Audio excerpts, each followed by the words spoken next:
Hey guys, before we jump into today's episode, I just wanted to remind you we're going on tour. We have some special guests, comedy, and of course, a podcast deeper than the ones you guys watch because it's gonna be interactive. You guys are gonna be able to ask me questions and be a part of the show. If you guys are interested in this, make sure you go to thegeorgejankoshow.com and get your tickets before it's too late. We're a few months out, but the tickets are selling quick. I love you guys, and I'll see you guys in your city. This is one of the worst calls in the last 36 months. The level of high octane that was just put in my blood right now that I can't even describe to you. The war is definitely going on. You're like, dude, I don't think it's worth it. You start getting in your head. You start telling yourself the following line. You ready for the scariest line? You promised that you'd walk with God. Do you think that he's pleased with the way you've walked? Not at the levels he wants me to. You're very famous for speaking about choosing your enemies wisely. Who's your enemy right now? Women who give birth after the age 40 are 4 times more likely to live after 100. Babe. You trying to live? Do you? Who's in your ear? That's a great question. Is it healthy? Is it Christian? Listen, man, we sin in a different way. My sin is holding grudges. I've never said this before, ever. I've never said this specifically ever on camera. I'm just praying, I don't fight, I just pray. I only go the way of mistake. That's lovely, George. I love it. A real gift to be around. Yeah, that was awesome. That's a very good question. I love you guys. You've given me something to think about. Going for a lot of outlets. Every time I sit down with Patrick Bet-David, I get up with a fire burning in my chest. And I just also want to make sure that this is known. I'm not getting paid to say this, nor did Patrick even ask me to do this. But his book, Choose Your Enemies Wisely, is something you should truly, truly look and maybe invest in. It's helped a lot of leaders around the world get in a better direction with their career. So if you are looking for a really, really good mentor to listen to, or maybe you want to hear somebody powerful to put that fuel in your chest to really conquer your goals, please check out his new book. Crazy. How do you do it? I love it, though. See, that's the thing. Oh, okay, so right away. I freaking love it. It's so funny. You've been nonstop. Dude, nonstop. I wish you Reed, know. you good? Everything's rolling? Yep. Yo, welcome back. Man. Back. Good to see you guys. Welcome back. to see Yo, you. before we even get started, can I just paint a picture of who you are as a human being? A last minute podcast. I asked you, I go, hey man, I'm passing through. You want to jump on? Absolutely, I'll be there. Your plane can't take off because of storm, but you jump in a car after a full day of nonstop work. Get in the car all the way to get here. You're still doing business. You're just a machine. Do you have, like, what do you take? What do you do? What is it? What's the secret sauce? Truly, I freaking love the game. You're just addicted to it. I am in love with the game. By the way, we had a terrible call right now. Oh, that was bad. I want you to know this. We just had a terrible 2-hour call. That's one of my questions. You have to understand, this is one of the worst calls we had in the last 36 months. How do you do it? And a question like this, like, I am very passionate. I lead with my heart. Yeah. But if I get a bad call, I'm like, dude, like, I can't take my eyes and ears off of it because my brain goes like this. My wife depends on me. Reed depends on me. So I start putting this pressure on me like, dude, I can't have this bad call, but it's out of my hands. So when I'm in the room with you and I'm talking, I'm thinking about that bad call. How do you go from that to... Let me tell you who I relate to. For example, this call is a terrible call, right? In the last 3 years. It'll rank in the top 3 worst events that happened in the last 36 months. No way. Maybe top 2. And it can compete for number 1. That's how bad it is, right? We didn't lose anything. There's not anything that is a loss because everything is doing well right now. Everything is growing. And you were in the thick of things, business. You know, we just hired 15 new employees on orientation that's getting started. Last week was 10. We have more employees than we've ever had before here right now. We're in the chaotic mode of a startup. This is a completely different situation. But we get this call. I'm coming back from Orlando. Chaos, rain, you can't take off 2 hours. We get a rental car. They don't have a new car. So what do you have left? Give me anything you got. They give me a 15-year-old Dodge Ram, a red one. And they give me a Kia. I'm like, guys, get in the car, go. I'm driving. Everyone's in the car. And then I'm telling the story how Jennifer and I met to the guys that are sitting in the back. And then boom, I get this call. We get on the call. All right. The way I'm processing it. I don't like the way they behaved. I don't trust the character of how that was handled. I can never trust these guys to do business with them again. They are pushing around and bullying maybe something happened that is a little bit strange that should have been done. Maybe somebody did something that benefits them in the future, and this is the way of hurting us, which is fine. But let me tell you where I go to, the way I'm wired. This morning, I'm doing a mastermind with a few hundred clients, CEOs that run businesses with our consulting from David Consulting. We do engagements for 10,000 plus businesses, 60 plus countries. And one of the guys asks, what drives you? Why are you like, it seems like you're never down and all this. I said, don't feel like I'm never down. Because since I was a kid and I'm in the Army, I always said, why should I feel sorry for me? Don't feel sorry for me. I remember first time somebody on Thanksgiving brought us gifts. I said, I don't want anything because I don't want Mecca, Armenian Mecca. Don't feel sorry. So I don't like people that are always wanting to be victims. Oh, look how hard the life is. I'm the luckiest man alive. The life I'm living today makes no sense to me. The level of gratitude I have, I can't even believe God gave this regular guy this life, right? It's such an amazing life. And you want me to sit there and worry about this? I know I'm going to work 80 to 100 hours a week for the next 40 years. I know if God keeps me healthy, I'm going. I know what I want to be doing. So for me, this is like dude, the last thing you want to do is put more fuel on me. I don't need more fuel. You want to not do stuff like this. I wish you knew what this event just did to me. It's like the level of high octane that was just put in my blood right now that I can't even describe to you. I'm on fire right now. I've been going nonstop all day. I'm on fire in ways I cannot even describe to you. And by the way, they're listening to this and what the hell just happened? I can't say it publicly. I can't even say it privately. It's a business matter. But I just want to let you know, when you were talking, I turned to Reed. I go, somebody either got fired or got killed. But you have to know how I am. Let me tell you, dude, if you ever cross me, I have this weird memory, and it's so exciting. When we first had a conversation, so excited right you now. told me what put fire in your belly the first time was when somebody disrespected your father in front of you. And you said, I will promise you everybody will remember your last name. Yep. But then also you're saying that it's gratitude. Mm-hmm. Are you jumping on two fuels? Because those kind of like compete with each other. Yeah, you need both, because pizza without cheese is not pizza. It's just, bread and tomato sauce. Pizza without tomato sauce is not pizza. It's just bread and cheese. It's grilled cheese. Okay, so like where do you draw the line? Because you need gratitude to not do anything dumb. That's okay. You need gratitude to not do anything reckless. Because listen, whenever you get to a point that your drive gets you to a point of, I want to do everything to them. No, I'm not. Because what's everything? Everything is criminal. No, I'm not willing to do everything. I'm willing to do everything within the law to make sure we do our part, because I think I have the most powerful source behind me. And if any time I get out of control, when my gratitude is out and it's arrogant or any of this stuff, he knows how to balance me out. I trust that part in a very confident way. I'm good with it. But somebody out there thinks I need some more motivation. And listen, whoever thinks I need that, bro, go for it. I'm good. I don't have any problem with that. You know what's really interesting? It's kind of like on the thing that you speak of all the time.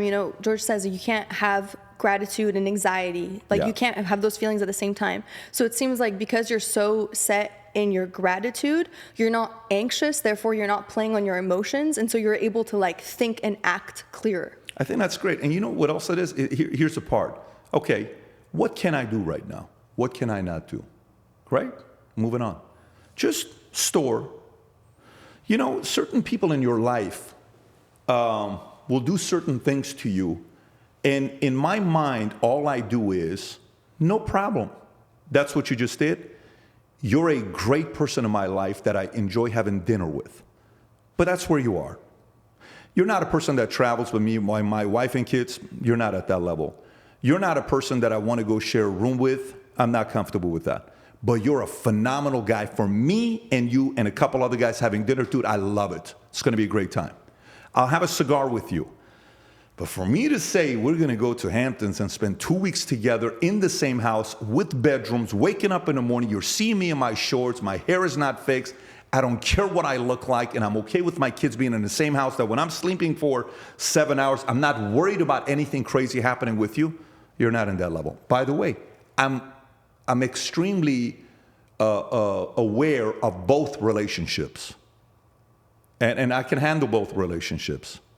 Some relationships in your life it's a use relationship. They use you, but in return, you're also getting what you want. But it's nothing deeper than that. That's okay. I'm okay with that. I'm a grown man. No problem. I have hundreds of employees.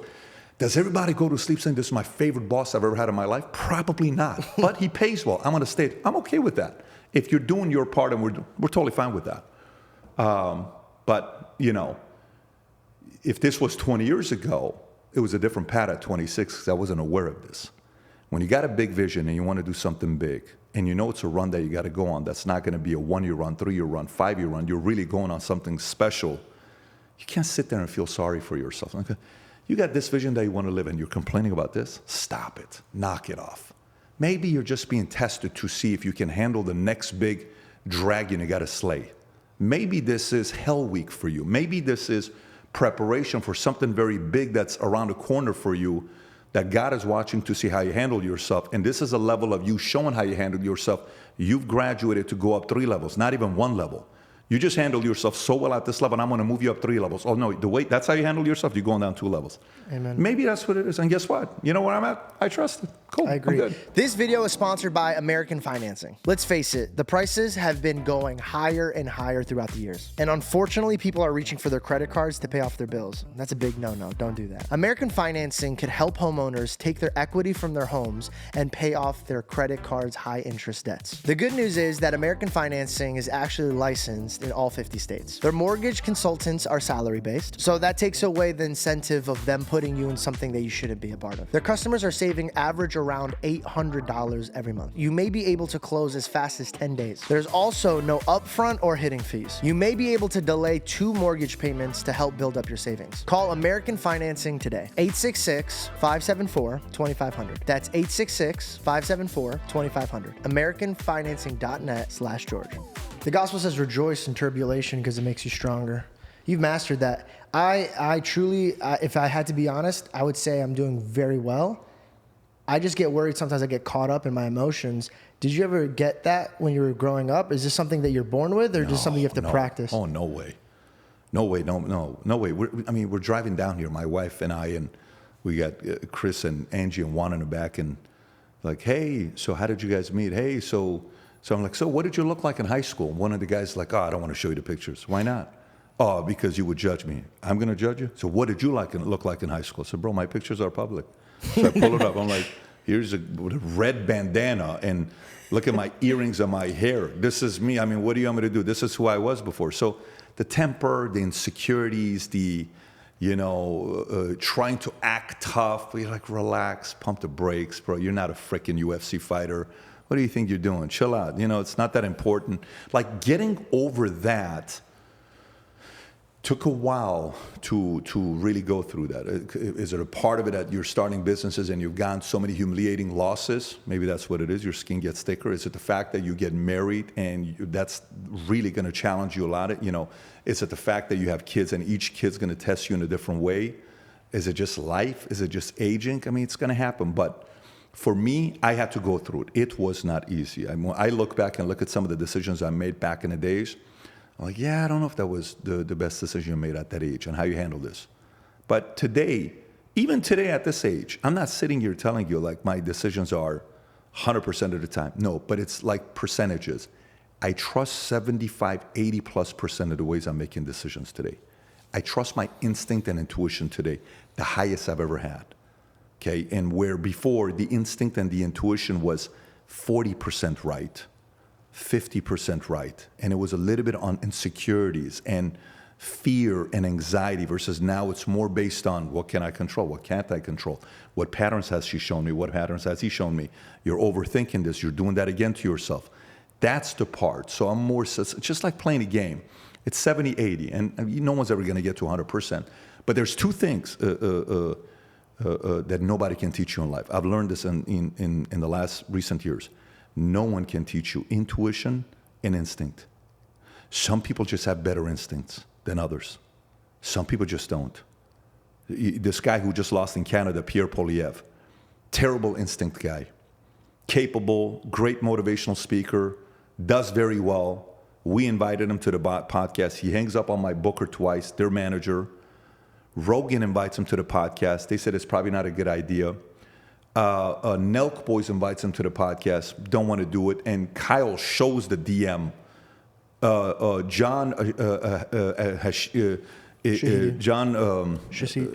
Shahidi, great guy, full send. He gets Theo Vaughn. He says, come on Theo Vaughn, which is probably the most important podcast to get on. Why? Because Theo knows how to bring out the lighter side of you for people to like you. If anybody ever goes on a presidential campaign, dude, go on Theo Vaughn.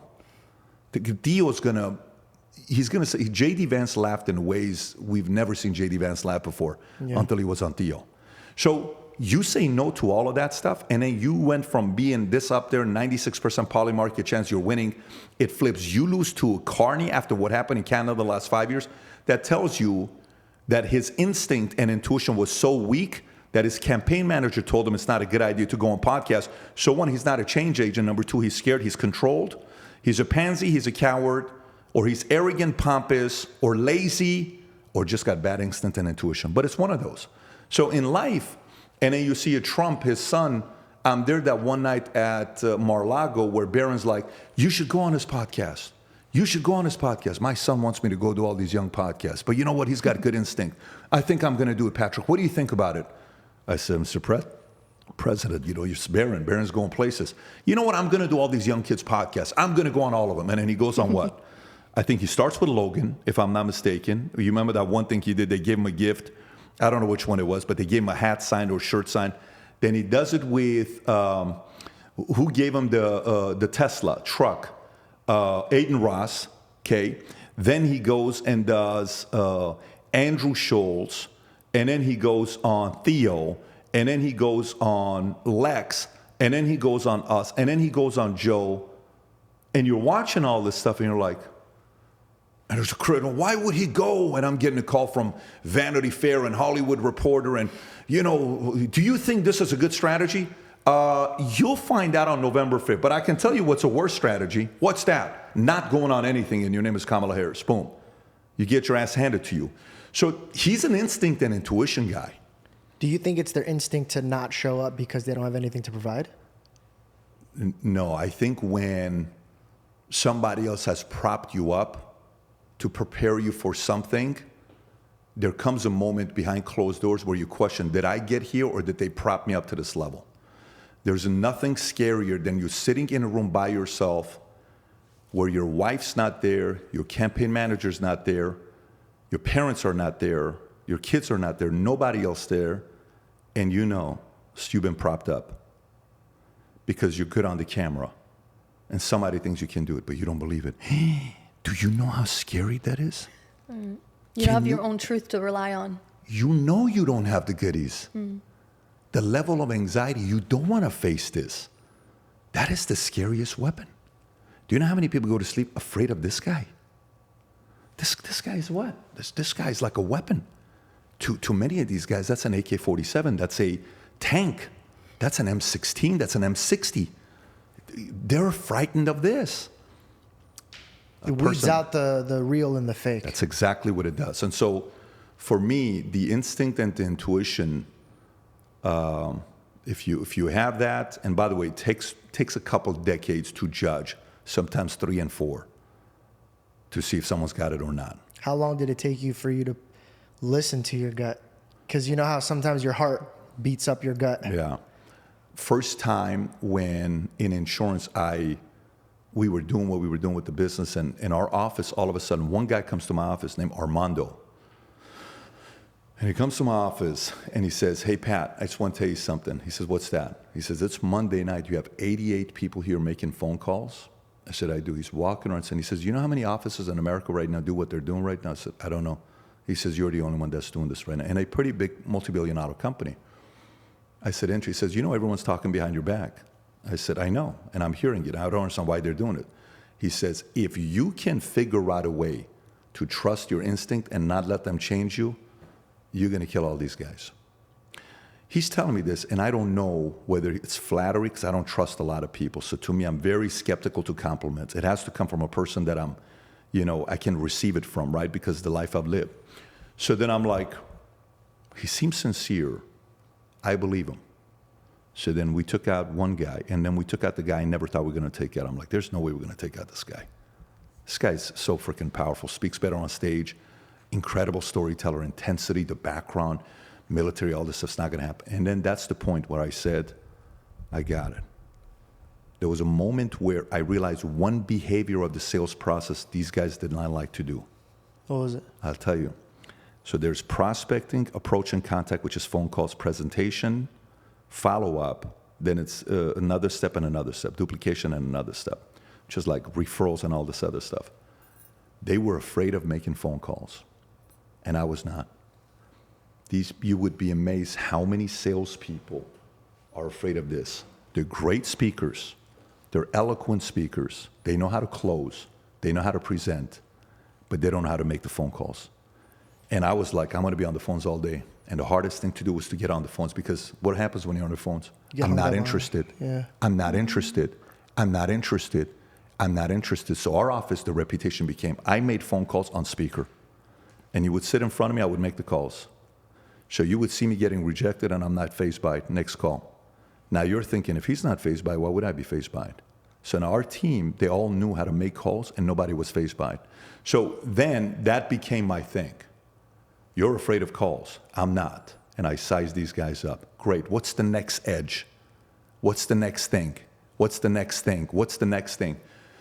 And then you make you say, I think this is what's going to happen. It happens. Such and so, what are we going to do next? I think this is what they're going to do. That's what they do. Wow. 27, 28. I think this is what they're going to do. I missed that one. Okay. I think this is what they're going to do. That happens. Man, like what I think is going to happen is starting to happen.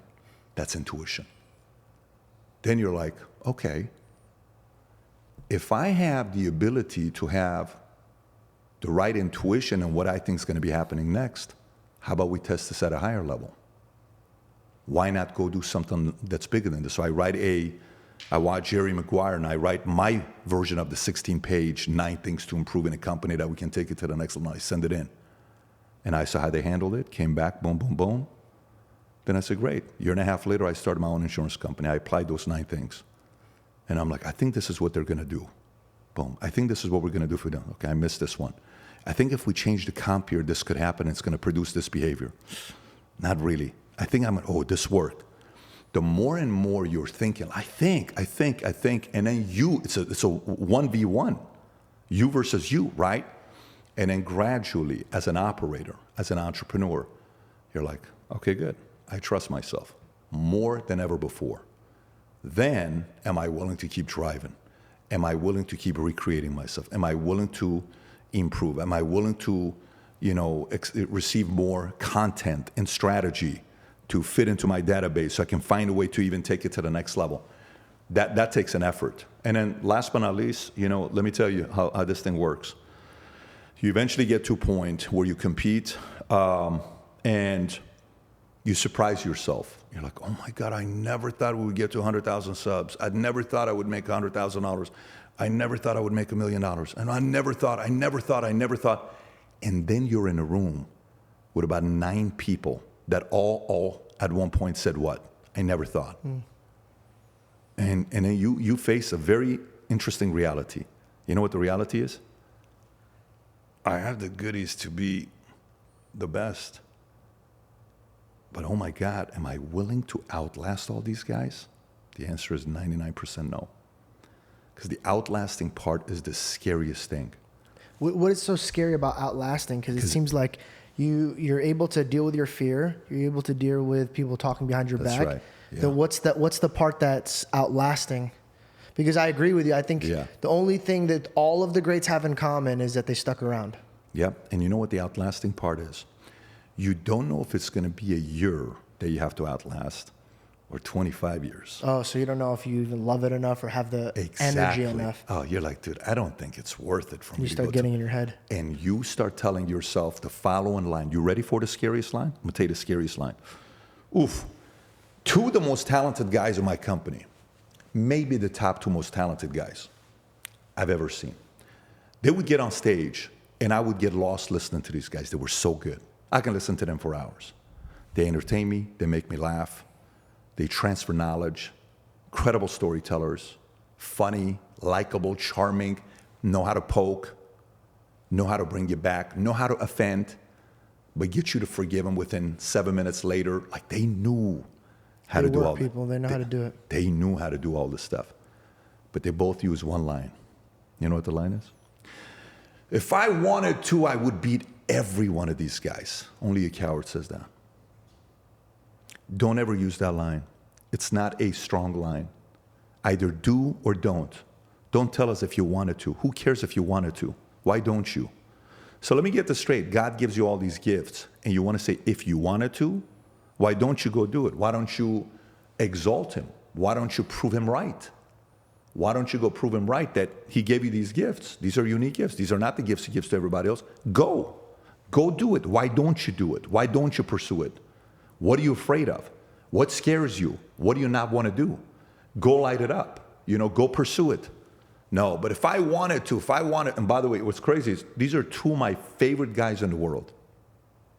If I have dinner with them and their egos are down and there is no posturing, it's my favorite dinner.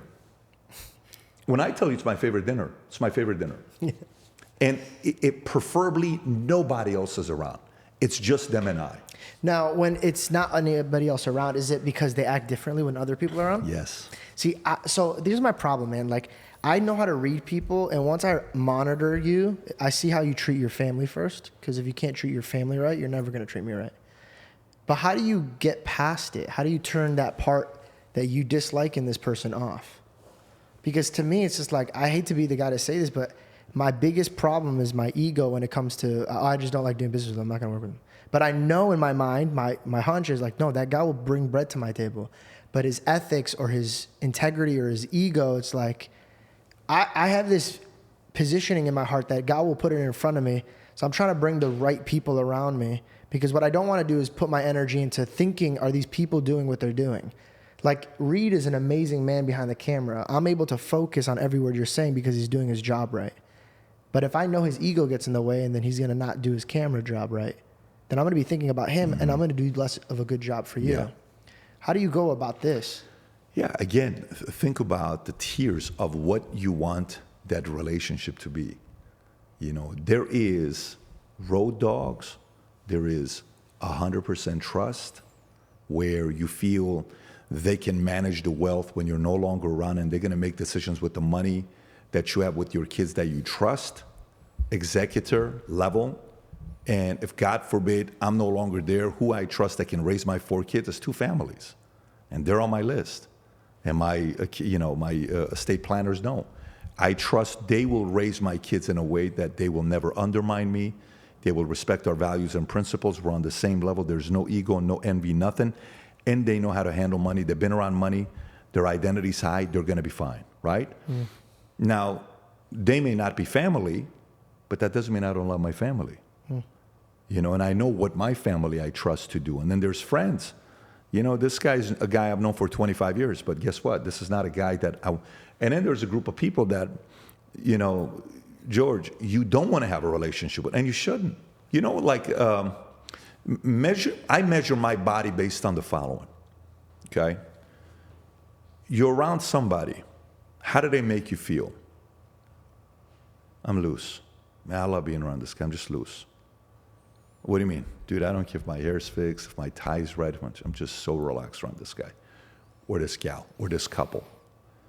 When I'm around this guy, I'm always on edge. Not because I don't trust the guy. He's always on edge. Like, I have to be ready because this guy's always ready. So I got to bring my A game because this guy's never going to bring a C game. So I'm like, okay, you got to, like, you see President Trump, he's always like, boom. He's always on. Let me tell you, he's always like, boom, right here. It's like, okay, cool. Joe, he has a certain way he likes things. Great, I can meet you there, And you got certain people you're around, you're like, I do not know why when I'm around these guys, my blood pressure goes high. Mm. Why does this person make me feel like this?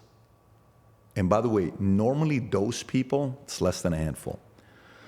Because if it's more than 20, it's you. Yeah, I was about to say, how do you know if it's you, if it's not you? No, if it's less than a handful, it's them. Yeah. It truly is. Yeah. And you also got to look how they operate with other people. But it's a catch because, for example, the higher up, the harder it is to breathe. So when you're bringing these brothers, I don't know how you are, but like if I'm building something, I want the people that are building with me for them to walk away providing for their family forever. So if we're building up, we're going to split this, we're going to build this. But then you're realizing this person's not operating anymore and they can't handle the pressure. How do you go about that? How do you like, hey man, I'm sorry, like this isn't it for you? Like, do you have any like? Yeah, so one of my guys used to work for a company called Cintas. And they said in Cintas, one of the things they used to do is to find out if one of your sales guys had it or not, you test them. And you know how they say God never tests you, right? But in life, I test my kids all the time. Yeah. You test. God tests me all the time. Totally get it, but sometimes a God would never tempt you or do certain things. I'm like, okay. So tempt and test is very different. I agree. I agree. So you see something and you're like, all right, I'm going to do this. I push him all the way to the breaking point. Wow, he came back. I like the way he responded to it. Wow, this guy's tough.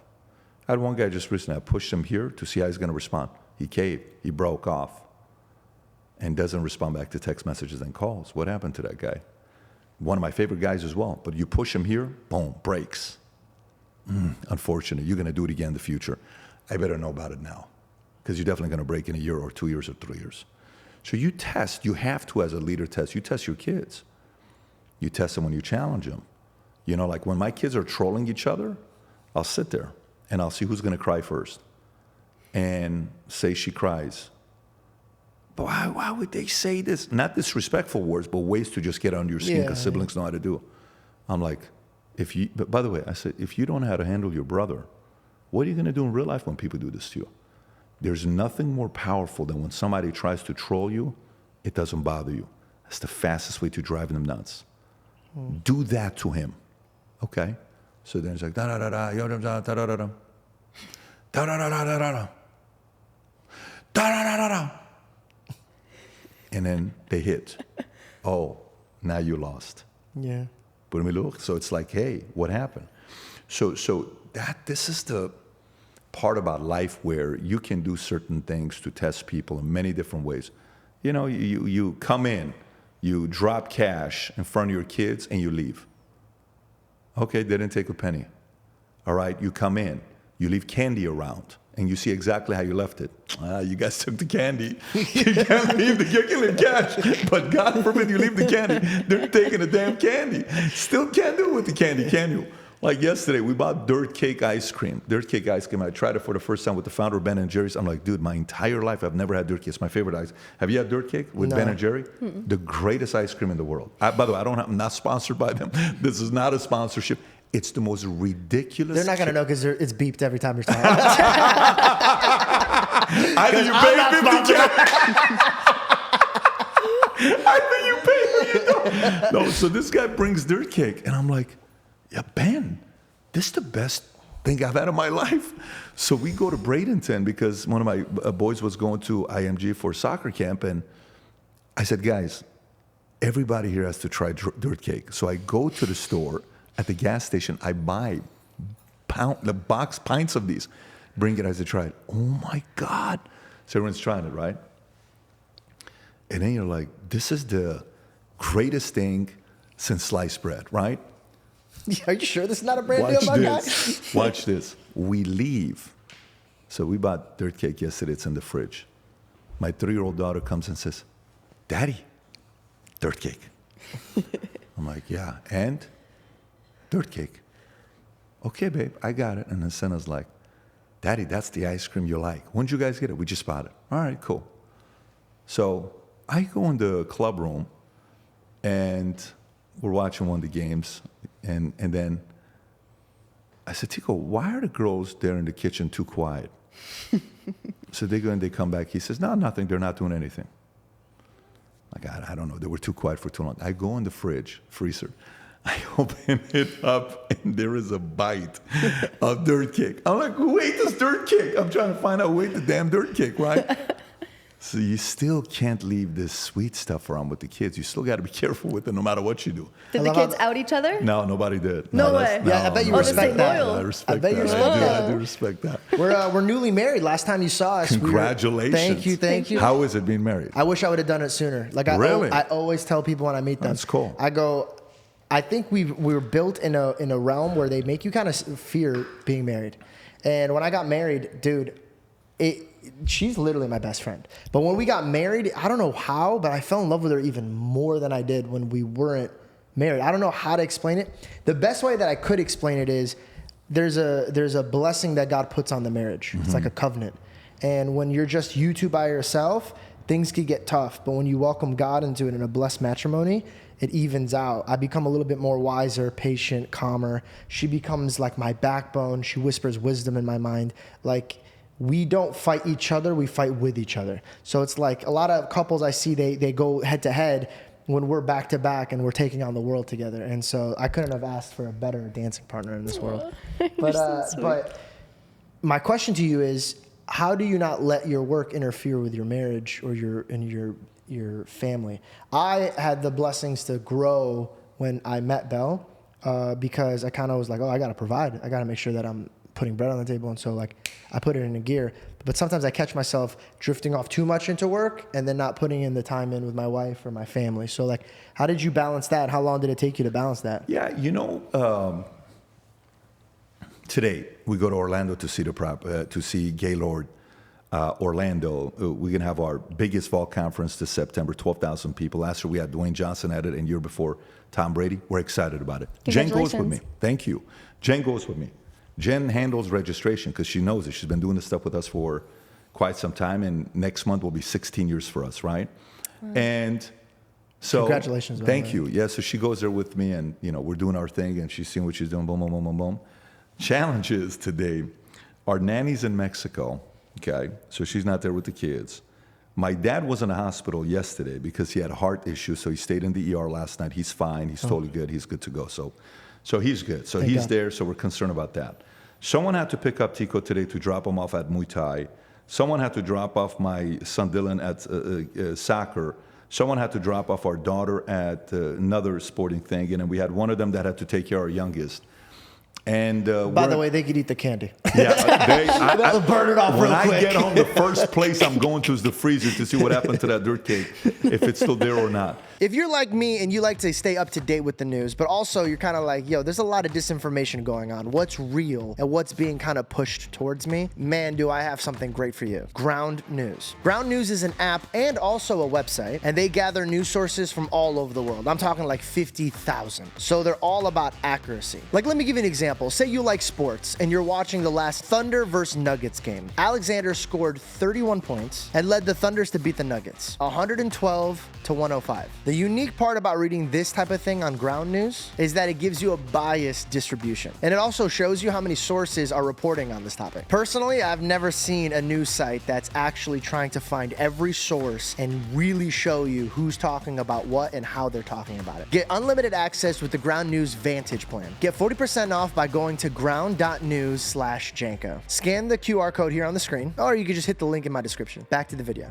No, but you know what? And then we're at the airport. The guy says there's a delay, and we just had a delay, they told us, in Louisville when we're coming back from the Derby, and that 2-hour delay ended up being a 4-hour delay. 330 planes are trying to leave the Derby, and we're supposed to get back because Ray Lewis is doing his 50th birthday party at our house. I'm like, we're late to the birthday party in our house. There's 300 people in our house.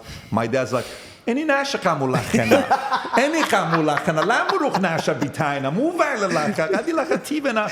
these people doing in the house? Why are they here? And then all of a sudden he calls me and says, you won't believe what happened. Movila.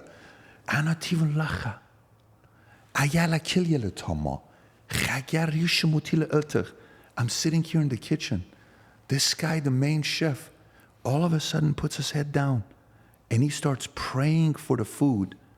Before they even cook, he gave the most beautiful prayer. I couldn't believe it. And then he got calm.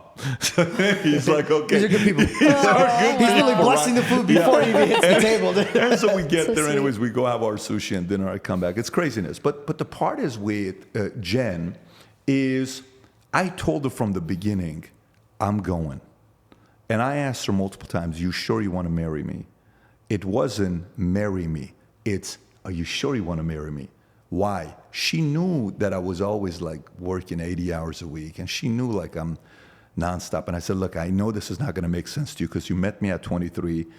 You've only known me for 5.5, 6 years. I plan on going for many years. And I know a lot of guys probably would say something like this, but I kind of mean it.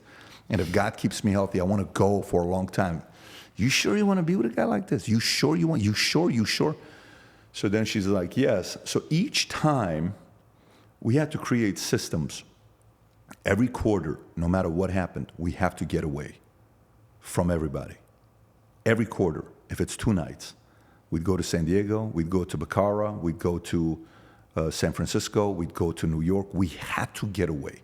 You have to get away. Wait, when did that Quarter. start taking effect? Were I'll you in tell the you. doghouse? And No. you're like, babe, every quarter, No. I'm taking you out. No, there is no dog. There is no doghouse. And here's what I mean by doghouse. As long as I'm busting my ass as a man providing and I'm respectful to you, I don't believe in a doghouse. There is no doghouse in our house. I don't believe in that. Because if I'm a guy that I'm not doing our part, there's a doghouse. Same as you don't have anything, I don't have a doghouse. We don't roll like that in our family. I'm not judging anybody else, but for us, because I don't even want to put that thought in there that you can put me in the doghouse. No, I want moral authority. And even if I mess up, I'm still not going to the doghouse. Even if I screw up, I'm not going to the doghouse. Because I bust my ass, I provide for you, I love for you, I take care of your kids. I need your respect. Yeah, but that also comes from your wife, too. She has to give it to you. So that's a good woman. You're right. She has to. So she has to, right? So sometimes you hear certain conversations like, if he ain't going to do this, I'm not going to do this. If he ain't going to do this, he's not going to get this. I'm like, really? Okay, you think that's a smart strategy? Science is against you.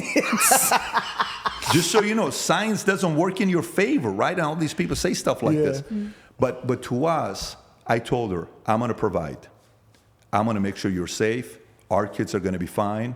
I'm going to lead. I'm going to do my best. I'm going to make some mistakes, but I need you to have my back and vice versa, right? We're going to do our best. It's not easy, man. But, you know, over the last 16 years that we've been together next month, we have moved our house 12 times, moved our office 14 times. She's been pregnant 4 times. She's been pregnant more than 4 times. We've had 4 kids in 3 states. Each time we moved, she was 6 months pregnant. No way. You guys get excited to move. I'm hoping we move one more time. But she's done. Let's move one more time, baby. She's like, we're moving. I said, can we have the baby without the move? But not happening. I tried to get my kids the other day to try to convince her about the 5th and the Kentucky Derby, and we're having the surrogate conversation. I showed the data. Let me tell you how funny this is. So I text her. I said, babe, look at this. You won't even believe this. Because then I'm just looking for stats at this point. Anything I see that favors me with my argument, I'm sending to them. So I see this thing on Instagram the other day, and it says, women who have kids after the age 33 have double the chances of living past 95. Whoa. But women who give birth after the age 40 are 4 times more likely to live after 100. So I said, babe, you trying to live? Do you want to die, man? Is that what you want to do you realize if this is after 40, babe, if you have a kid after 46, you may live to 120. I mean, who knows? What part of having a new baby is so exciting to you? Is it that you love like the baby stage? You just want like a long lineage? All of it. Man, let me tell you. Okay, you ready what happened Saturday? I'm the happiest man alive on Saturday. Let me tell you what happened. Saturday, I come in and my son wants to go watch Sinners. So Vinny's like, Pat, move by to then. Meet at Leblet, Gary Leblet. Okay, I told him I want to take him. You got to take him. You can't promise him because my son is like, you told me we got to go. So the only person that watches scary movies with Tico is Vinny and Tikram. But Tikram doesn't live here. He lives in Dallas. So Vinny's like, let's go watch Sinners. So I'm like, I'll go with you guys. So Dylan's like, I'm not doing no scary movies. You guys go. He won't even touch it. So we go watch Sinners. First of all, I don't know if you guys watch it. It's horrible. Yep. Absolutely horrible. I don't understand this. It was horrible, right? Loved And- it. Huh? I loved it. I know you did. No, I'm just kidding. I just wanted to go back. That's what I'm saying. You know why? Let me tell you why.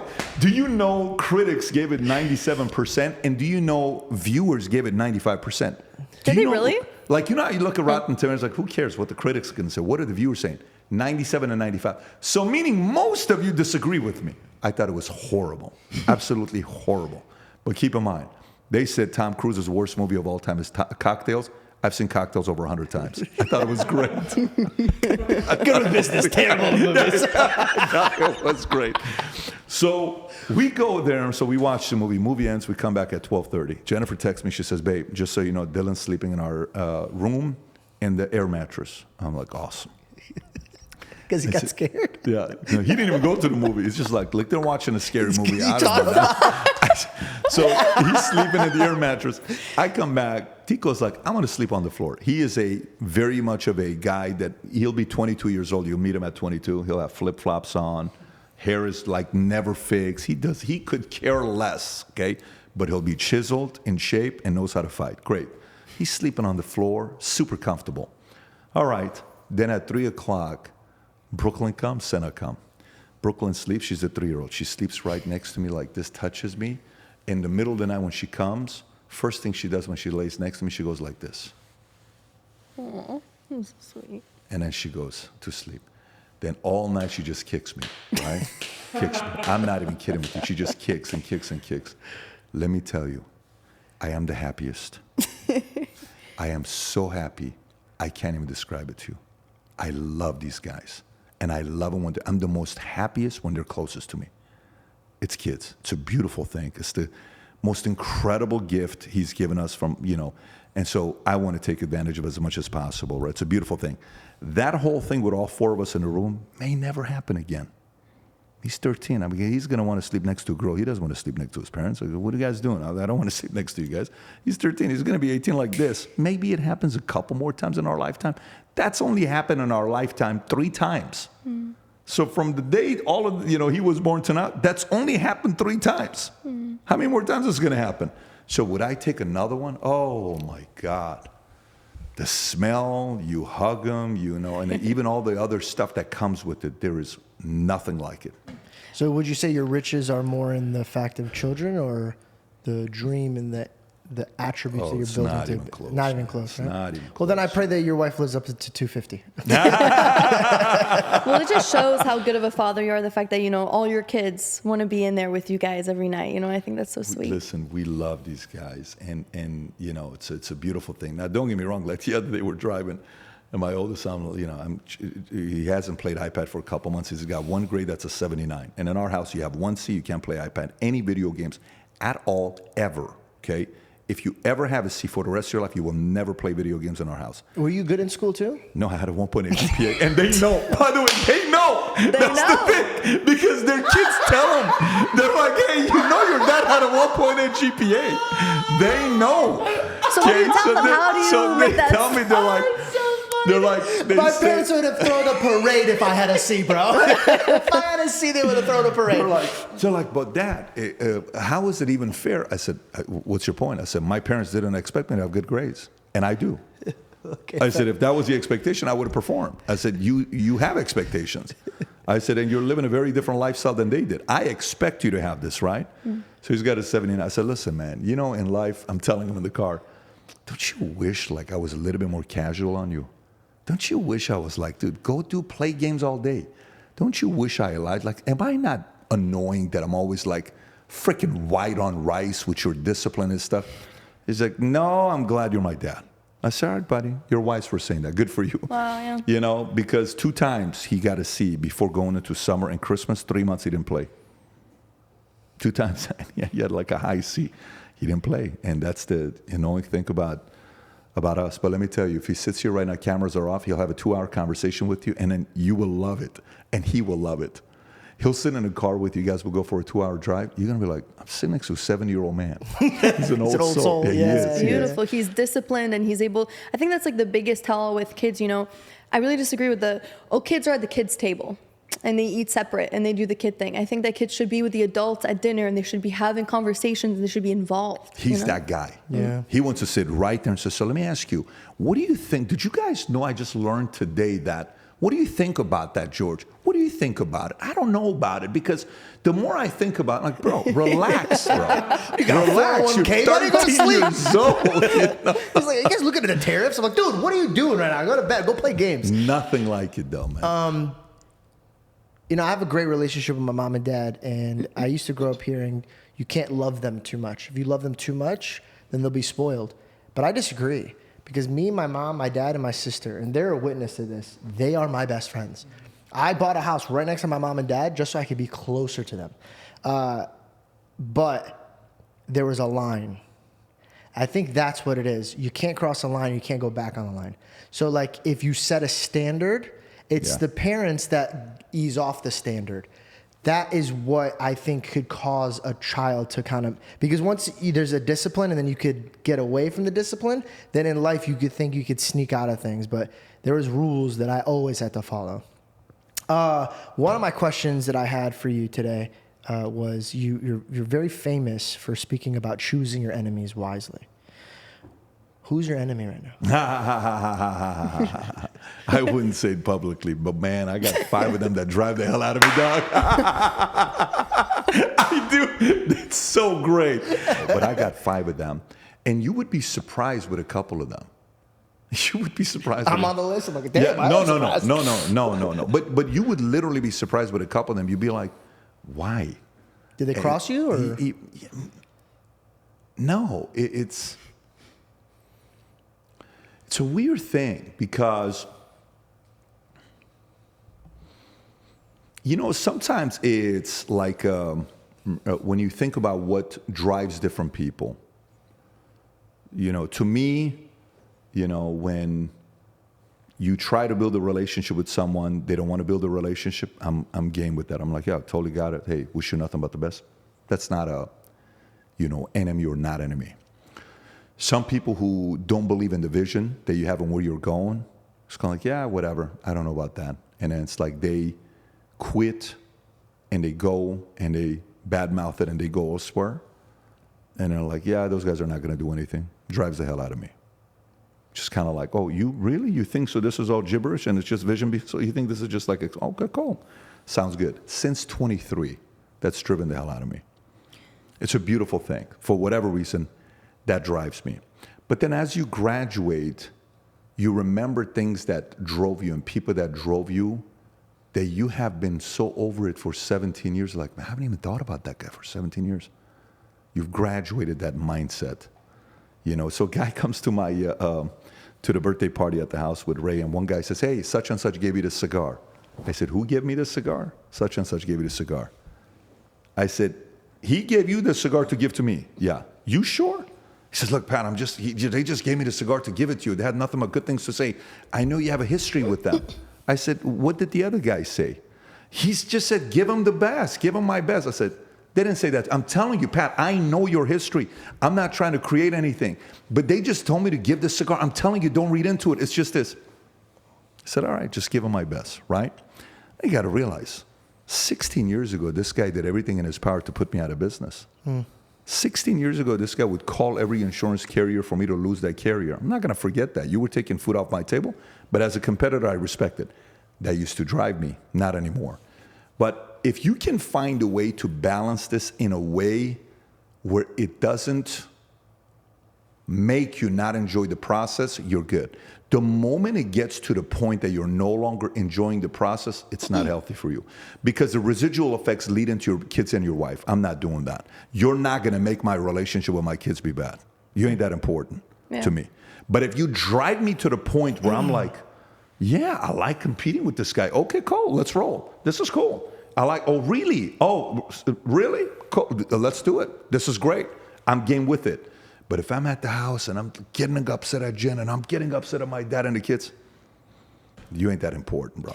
Right. Yeah. So I wanted to ask you this. Where do you draw the line of, I view you as my enemy, but I still love you, because, God does tell us to love our neighbors, and we don't want to have that hatred behind it, right? And We to don't love want our enemies too. We don't want to, wish the worst upon them. So how do you draw that line? You have to be missing a few screws. I'm being serious with you. You have to be missing a few screws. I can't describe it to you because for me, okay, let's take an inventory. Go through any killer. Go through any killer that did something that they're the greatest of all time. Go through and name me any killer. Michael. Go watch The Last Dance. So George Carl's having dinner at the same restaurant I'm having. We're in the playoffs. I see him. He sees me. He comes and walks right by me. Doesn't even say goodnight to me. Doesn't want to respect me. I'm going to kill these guys tomorrow. Karl Malone seems like a nice guy, but you want to give the MVP to him? I'm going to kill him. Isaiah Thomas, you don't come and shake hands to us. I kept losing to you every year. Every time we lost, I said good things about you and shook hands. And you lose and you walk off. You don't even come and say, bye. You want to do that? No problem. Guess what? You're not on the dream team. What was the phone call like on the dream team, 1992, the greatest dream team of all time? Jordan asks, so who's going to be on that team? Well, it's going to be this guy, this guy, this guy. Who else? No, we for sure are not going to have Isaiah on that team. Okay. You sure? Yeah. But the coach is Chuck Daly. I know. Chuck Daly coaches for Isaiah Thomas. We know, but it's not his decision.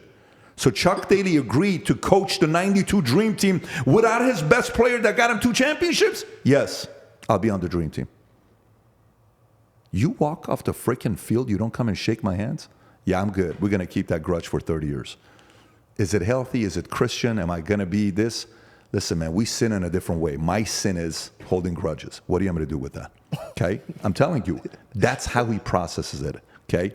And if that drives the guy to get to a point that we watch highlights for hours, sometimes I dream that he is me, and like Mike, I want to be like, we watching a Gatorade commercial the other day in the car. Me and Dylan are driving up to have dinner at Chops. Vinny's sitting in the car. I'm trying to talk to him about mindset and building a brand. And I'm showing him Brian Bosworth. Look at Brian Bosworth. Played for Oklahoma U.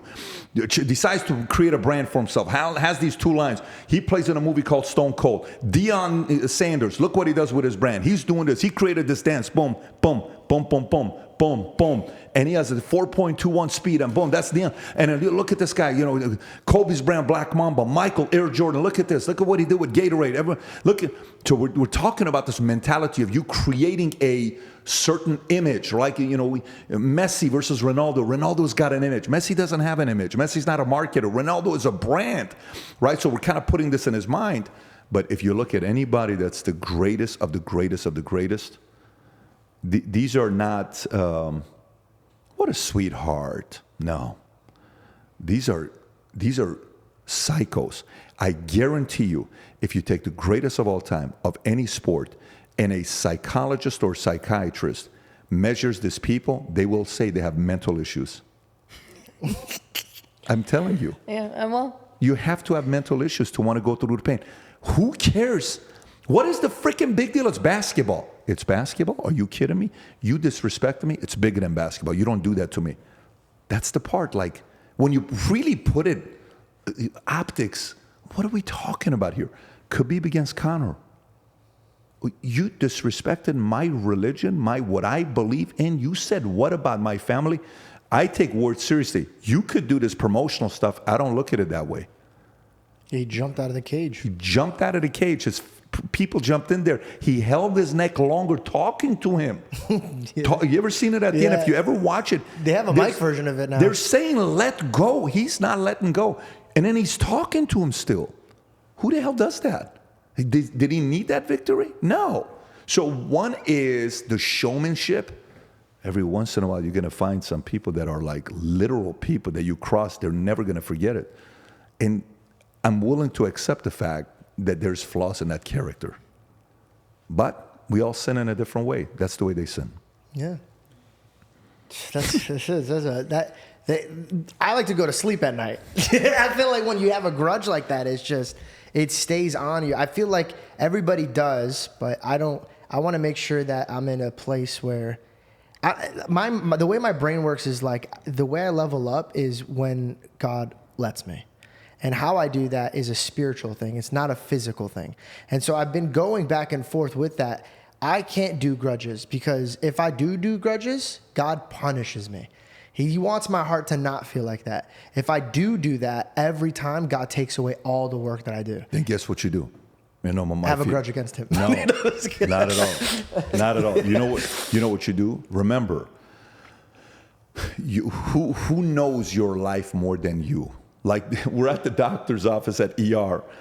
The doctor's asking him these questions. There's a moment where my dad's looking at the doctor like, do you know how many of you have talked? The guy's like, sir, we were going to send you home because the EKG came back, but you got 8 stents in your heart, and you've had 1 too many heart attacks, and you had open heart surgery. We thought it's a good idea to keep you here for now. It's like, what medicine do you take? My dad just looks at him for 7 seconds like, I mean, what do I take? And he shakes his head, reaches out on his phone. He says, this is what I take. Shows him the list, right? And he looks at me and says, these guys think they're doctors. I'm the doctor. Do you know how many cardiologists I've been talking to the last 40 years? But you know, and then he says to me, he says, who knows my body better than me? When he says, come pick me up, take me to the hospital. I said, Muvila, Badain, Kadilabel, I know, take me. He's right. He takes the nitro, calms down. To us, it's happened so many times. One day we're watching my dad. The Lakers are playing Allen Iverson. I think he wins game 1, and he steps over Tyronn Lue. It's like one of the sickest games ever. It was awesome. They lost 4-1, but that game was awesome. AI, right? We're sitting there, oh my God. I'm just throwing stuff, we're going crazy. He says, that was an incredible game. Derek, that was awesome. Take me to the hospital. I'm having a heart attack. Are you serious? No. So let me tell you, when was the game? If I look right now, when did AI step over Tyronn Lue in the playoffs? What's the date? That date, my dad had a heart attack. Let me. I think Yashuk at Betcharet. Do you think he held it until he finished the game? Do you think he felt it? Dude, that's June 6, 2001. He had a full-blown heart attack at the end of the game. Was the excitement too much? No, it was way too much. And then we took him to the hospital. But, you know, at this point, like when we tell stories, everyone's like, oh, my God, I'm so sorry to hear. I'm like, it's a regular pattern that happens, but he knows his body. What's the point? If you know when you go into grudge mode, it doesn't work for you, you know your body and your instinct. Never. Everybody operates differently. Don't do anything to it. You trust it. You've lived in your body and your life with your relationship with God. Manuchush. Don't let anybody else shift those things, okay? Speaking of God, one of my questions that I wanted to ask you is when you had your aha moment that God exists and you had that, like, okay, have my mom call. If she calls, I'll believe in you. Then you start operating as a man who fears God, and you're starting to build a relationship. As any relationship, the more you're with it, the more you start seeing it and feeling it and loving it. Do you think from the moment that you promised that you would walk with God, do you think that he's pleased with the way you've walked now knowing who he exists? Not at the levels he wants me to. But, you know, like I will openly tell you, I don't read the Bible every day. I'm not that guy. That's you. You know, I listen to you and I watch how you speak about scripture. It's unbelievable. I love it. When I watch Charlie Kirk, I am enamored. I think Charlie Kirk is a very unique cat in the world. Have you had him on yet? Twice. Oh, I love it. Charlie Kirk to me. Insane. Let me tell you who I think Charlie Kirk is. I think Charlie Kirk is I'm going to tell you, I've never said this before, ever. I've never said this specifically ever on camera. I think Charlie Kirk has the ability to be Billy Graham meets Rush Limbaugh combined. That's Charlie. That's a big... No, there's only one Charlie Kirk in the world. He's one of one. Charlie Kirk is something else. Let me tell you. So for me, I'll see men like that. I'm like, that's extremely impressive. You know, and then you see Trump and you wonder how often he reads the Bible. I don't know. I just think he's got a relationship. Do I think he wakes up in the morning and gets on his knees and reads the Bible for 45 minutes? I don't think he's that guy. Yeah. But guess what? God knows how to use him in a way that nobody else was able to tolerate the pain that he was able to tolerate the last couple of years. I don't know if anybody else in America could do what he did, but he still used Charlie in a way that was necessary. And Charlie knows way more about the Bible than the president probably does, and used the president, Trump, in a way that others couldn't do. What's the point? Knowing what is supposed to be your role in the bigger part of life, or the bigger part of a war that is taking place right now. The war is definitely going on. It's a very big war that's going on. Very. Everybody has a different role to play. If you're able to trust God, what role you need to play. It's like in sports. I want to be a point guard. Bro, you're 7'2". You're not playing point guard. But I'm a good dribbler. You're 7'2". You're not a point guard. You're a center. Man, I want to be a center. You're 6'1". You're not a center. You're 6'1", 18 years old. You're a point guard or shooting guard. I want to be the star of the team. You're the number 12 person on the team. You're not that good, but you're a very good locker room guy. Be patient. In 15 years, you're going to be one of the best coaches in college. Your time is coming. You're not a player. You're going to be a great coach one day. That's not fair. I'm going to be... Bro, you're going to be a great coach. Relax. You're not going to be one of these guys that's going to play in the NBA. You don't know your role. So we have to sit there and say, well, let's just say in my mind, I have this vision of who I need to be. God didn't put me here for this, but maybe he put me in a different role to play. I'm okay with that. Yeah. So the part about trusting God and accepting what he's accepting you to play, and you're okay doing that, great.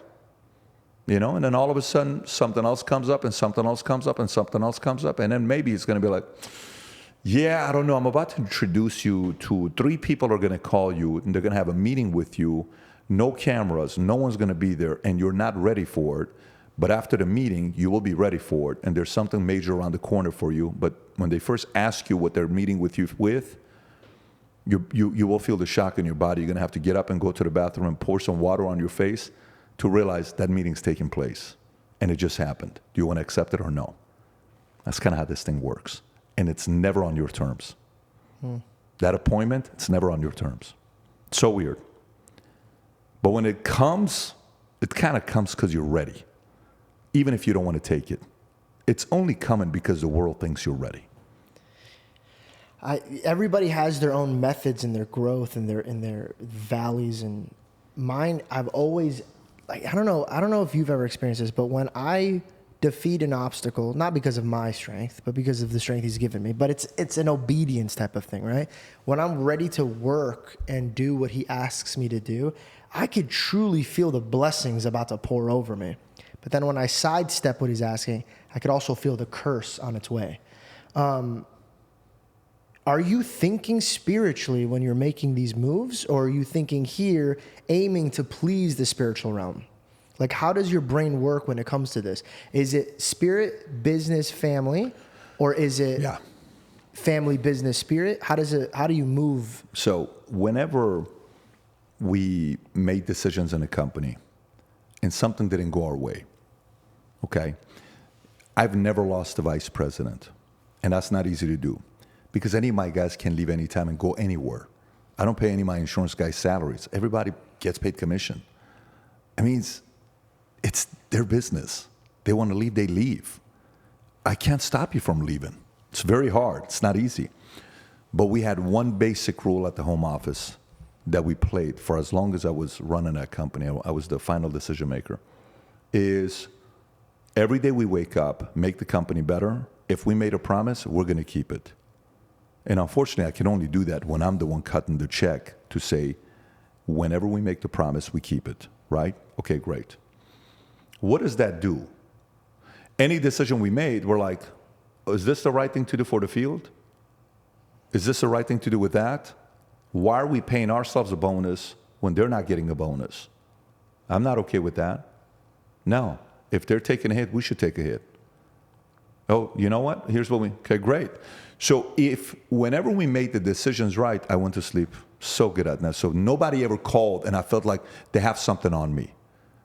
And it was, no, I'm not going to give you that benefit of the doubt. We've made the right decisions for you and the company. I want trust. I don't want there to be this. Well, that one time, nope, we're not like that. Just recently, one of our guys wrote a big policy, massive, that it paid out a few $100,000 of commission up front. We don't pay upfront commissions. Why? If that client changes their mind, I have to pay that money back, chargeback, and it's a massive chargeback. The way we pay you is we pay you half up front, and the other half we're going to pay you in the next 12, 18, 24 months. That's how we do it. It's not fair. You know I'm this. Listen, this is how we've always done it. We're not having this conversation. We've done this with this guy, this guy, this guy, this guy, this guy, right? Okay. So there can't be a lengthy argument. The argument is short. This is the standard, right? It's only hard the first 3 times you do it. After that, you set the tone, right?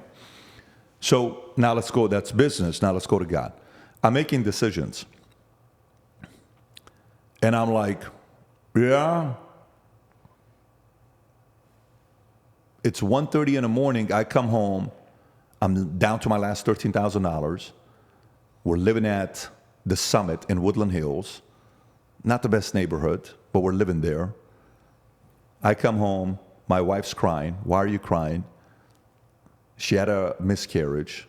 It's our first one. 70% of the time you have a miscarriage. But when you don't know, you think you're the only one that's going through it. It's like, oh my God. She's in tears. I'm calling everybody. I was like, don't worry. We all had it. It's the first time. It's still hard. I get it, but it's no. I said, great. Down to my last $13,000. I just lost a contract with another insurance company. That's 2. I'm about to go out of business. I go downstairs. I get my iPod. What was it back in the days? Not the phone. Was it that the music? iPad. iPod. It was like a touch iPod. Right, and you would go like this, and you could go iPod? Yeah. iPod, okay. So I'm listening to my iPod, and I'm listening to 80s Foreigner, I Want to Know What Love Is, because that song's one of my favorite 80s songs. I'm listening, so I'm singing it, yeah. So I'm By the way, so dramatic. Yeah. That is a scene, it's a dude. true story, man. So I'm out there, I'm walking in the community, it's 1:30 in the morning, and I'm arguing with God. And I'm like, I'm doing the right things. I feel like I'm making all the right decisions. I'm not doing anything to hurt these guys. Why am I here?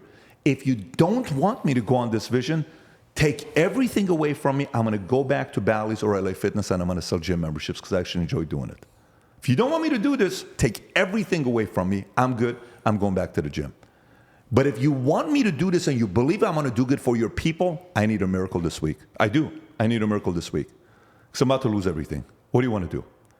This is tough. It's painful. I risk all my money that I had to start this company with a vision of saving America by bringing back the free enterprise system and hope to American families. I dressed like George Washington. I had my wife dressed like Lady Liberty. We had an event called Saving America Doing the Impossible, July 15th through the 17th of 2009 at JW Marriott. I had Ronald Reagan's son come in and talk for 1 hour about his father. I had Larry Greenfield come and talk about, capitalism. I had Dudley Rutherford come and talk about Star Spangled Banner from a perspective of a pastor. What do you want me to do? Next week, we get a $100,000 bonus check. It's the last time we ever worried about money again with the insurance company. It took off. Wow. You gave it to God. No, it was like, I think I'm doing all the right things, but if you don't think I am, dude, I'm okay. What do you want to do? I'm good. I enjoy my company. I enjoy my wife's company. If you don't think we need to do this, I'm good. I'm okay. Just take it. I'm going to work like you want me to do this, but I'm going to need your help. I can't do it by myself. I'm going to need your help. Boom. Recently I've learned this, like, the biggest lesson in my life. And Pat, you're hard to express learning curves because when people sit in your presence, it's kind of like they need a pen and paper and they're just jotting down your notes. So I don't want to ever disrespect you by saying like this is something like you should like think about. But I recently, like, out of fear, when I parted ways from starting on my own podcast and doing all stuff, which, by the way, thank you so much for being on my show in the first place. And then that opened up the Andrew Tate thing and all these avenues. It was just God was blessing me at the perfect moments for me just to pay my bills and just take it off to the next level. A big leap of faith. The one thing, if I had to circle or write on my tombstone, the one thing I'm like, yo, like on the worst or the best day, this is the best advice I could give to any single person ever. Like, it's gold.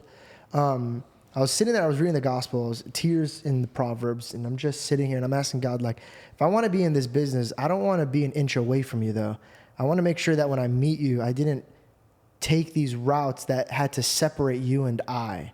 And then I meet you here, and then I depart from you. And then, because just how you raise your son, you don't want your son to detach from you in moments and then come back. There was one learning curve that I learned. Everybody has an obstacle or a Goliath or a Lazarus effect where it's a dead situation. And you really just need God to come out and say, Lazarus, come out. During these moments, I do only two things. And it's the last two things that God asked me to do. Love God with all my heart and love my neighbor as myself.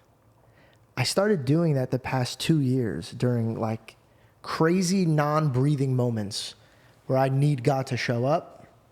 And I realized one thing. The greatest gift that all of us have in this room that we never worked for is salvation.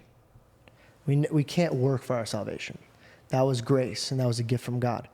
So then I thought, if my God gave me that gift, then why can't he work hand in hand with everything that I'm working in my life?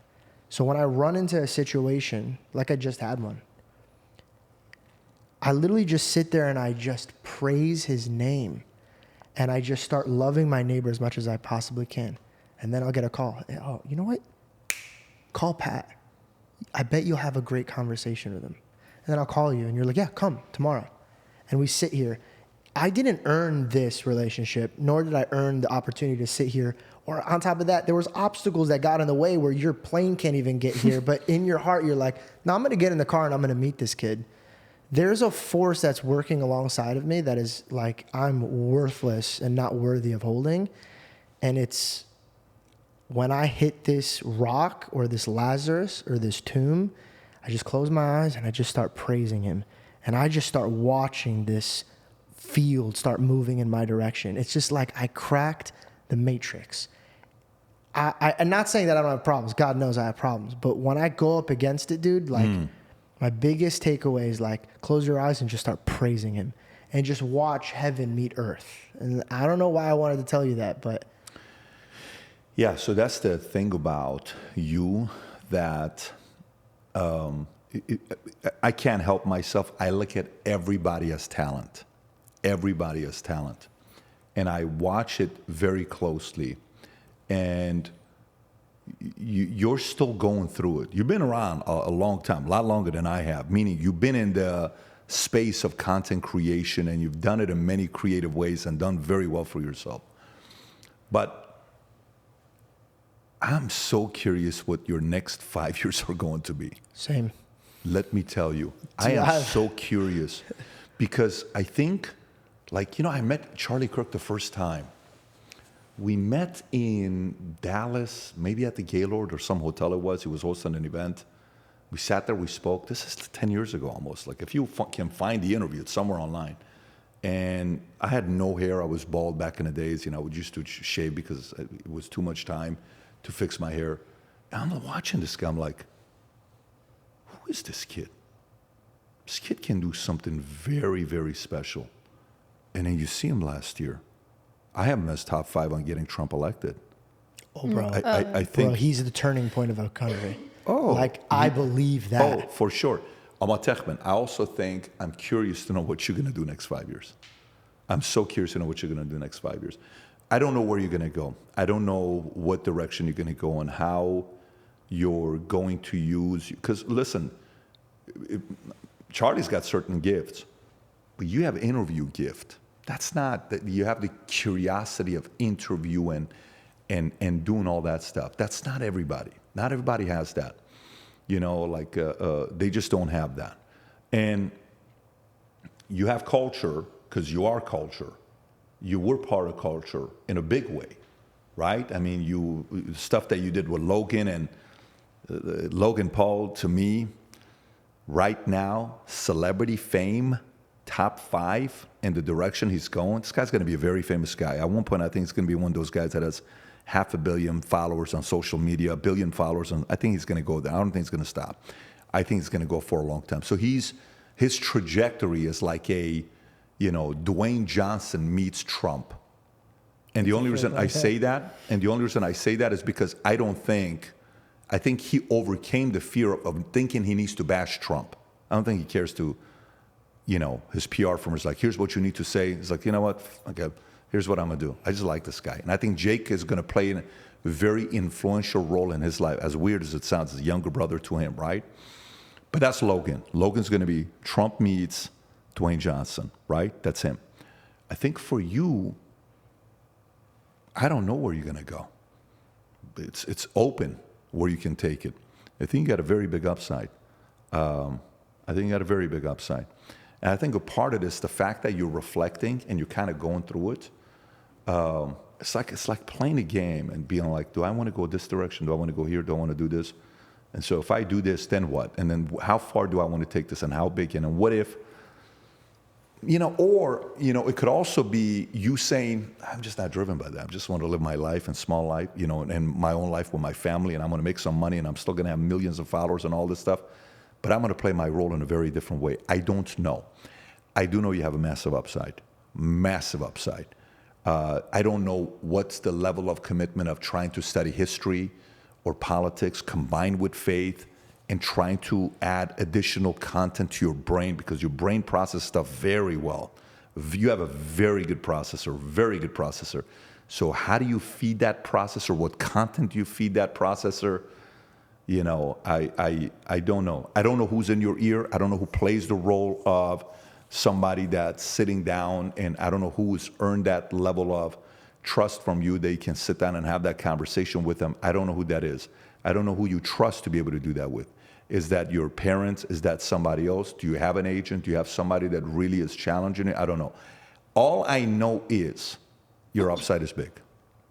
I appreciate that. Yeah, all I know is your upside is big. You're young. You're getting warmed up. And 5 years from now, you're like, you miss sometimes. I'm just kidding. No, I know. But it's not about the miss. By the way, if 5 years from now, sincerely, if 5 years from now, you're the happiest man alive, and things moved a little bit, and you're still doing well, you guys got 3 kids, everything's going good, you're winning.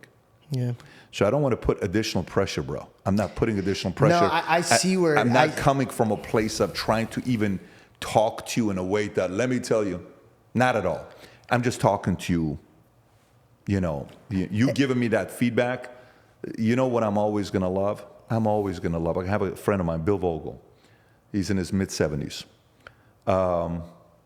First time when I say, hey, Bill, I want to start an insurance company, and I want this to be the mission statement, and I want to say Saving America. He says, oof, I don't know about that. I said, can you meet with me in San Bernardino? I said, yes. He says, what do you want to do? I said, I feel like I've made money. I've been a little bit edgy lately in 2007, 2008. I found a girl I'm going to marry, Jennifer. I know what industry I'm going to be part of 20 years. I've experienced traveling the world, but I have to find something that's going to drive me. He says, okay, let me take you to a couple meetings. He takes me a couple meetings. I go to Wayne Hughes' house, public storage, $4 or $5 billion guy in Malibu. I go to his son's house. I'm meeting all these weird guys, campaign managers of Bill Clinton and George Bush. Then I go and meet Fred Weiba, who had the most beautiful home in Beverly Hills, 35,000 square foot home that he eventually sold for $72 million. I'm in the house, and all these people are, and I'm like, whoa, who is in this room? John Voight, all these guys. And I'm going to, anyways, eventually, I said, Bill, I think I figured out what I want to do. Saving America. He says, I just want to tell you something. I said, I want to bring presidents to events. I want to go do this. I want to go, blah, blah, blah, blah, blah, blah. He says, be very careful saying this kind of a mission statement to your company. I said, why? He says, if you say it and you don't follow through, you're going to lose a lot of respect from your people. He says, don't actually announce it. Think about this for 6 months. And I was like, whoa. I felt the burden. I stepped back. I'm like, you know what? I'm not announcing it yet. Then I went a little bit longer, and I said, no, I'm doing it. And then in July is when I put that event together, and I announced what we're going to be doing. And then I made a video. I said, one day, Kobe Bryant's going to come to our event. Kevin Hart's going to come to our event. Presidents are going to come to our event. It says 2010. I'm dressed like the Doc from Back to the Future. And I'm saying this. And then all of a sudden, 9 years later, Kobe, Hart, President Bush, and then boom, and then boom, and then boom. So a part of it is casting a vision here once you know it's clear, and then rolling. When I first started my podcast, I turned to him. I said, God's going to bless this. I'm going to interview Patrick, and then right after I'm going to interview Andrew. And it was like back to back. I just have great faith, and I realize that I could be any man in the room if I have the greatest faith. If I don't care what your skill sets are, I don't care what your money's at, I don't care. If I outbeat you with faith, I will see it at the finish line. I don't know where my future is going to be, and this is the first time ever because I usually planned everything, but I think my joy is just getting up every day and just accomplishing the goals that I have in front of me and not getting overwhelmed with what I got going on, because every time I tell God what I'm going to do, he takes me into a different path. So I just stopped doing that. I was just kind of like, okay, cool. I know I want to entertain. I know I like to make people laugh. I know I love to ask people questions and learn. I go, I'm just going to work on my skill set. And then when the door comes that God presents. Can I challenge you on that? Can I challenge you on that? Yeah, I love that. So Dwayne Johnson goes and meets the people at WME. And this is when he's barely getting started. He says, guys, I want to be Will Smith and Arnold, but bigger. Like, oh, this guy's crazy. There's a quote by Winston Churchill, history will be kind to me for I intend to write it. Okay? They asked Trump, why are you doing this to yourself? Talking to one of his friends at Mar-a-Lago. He says, why do you want to be a president again? He said, I've never had a better job. I've never had a better job. This is after he had lost the whole Biden situation. I've never had a better job. This guy had a vision. He pursued it. So I think, Kobe was the 56th best player in America. And then he said, really? No problem. One by one. And then boom. I think sometimes I fully understand that part. But I think the way November 5th happened is because 10, 20 people casted the vision. And they bought into the bigger vision. And everybody found each other. It's like the Avengers. Boom. Oh, he's Iron Man. Boom. Batman. Boom. This. I think there is a benefit to choosing to sit down and privately by yourself, what do you want to do? Where do you want to go? Because the counsel to our kids, right? My son sits me down at 10 years old. He's 11 right now. He's going to be 12 on September 24th. He's 9 and a half, 10 years old, but I think he's 10 years old. He says, Dad, I want to have a serious conversation with you. What's that? He says, I know you want me to be a Yankee, but I don't want to be a Yankee. It's not my dream. I know you love baseball. I only play baseball for you. He says, I love to watch baseball, but I don't like to play baseball. It's too slow for me.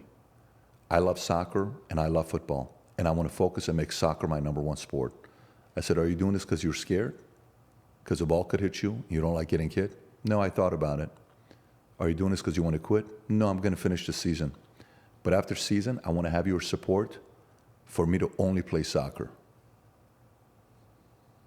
I'm in the car, I'm like, whoa. It's like a grown-up talking to me. So I'm like, I don't want to say yes. I'm pissed inside. But I'm like, okay. But one thing I ask you, what's that? Finish the season strong. I want you to play the best baseball you play. I'm going to play the best baseball. Great. This kid trains every day, 2 to 5 hours every day in soccer. When I tell you he plays 2 to 5 hours of soccer every day, he plays 2 to 5 hours of soccer every day. Training intentionally with high intensity, private training programs, not regular stuff, right? Okay. He has a vision of what he wants to do. We're talking to a guy that's recruiting him yesterday. He's been with them for the last 3 months. He plays for Brazil team. Brazil's local team, 2012 kid, 2013 kids.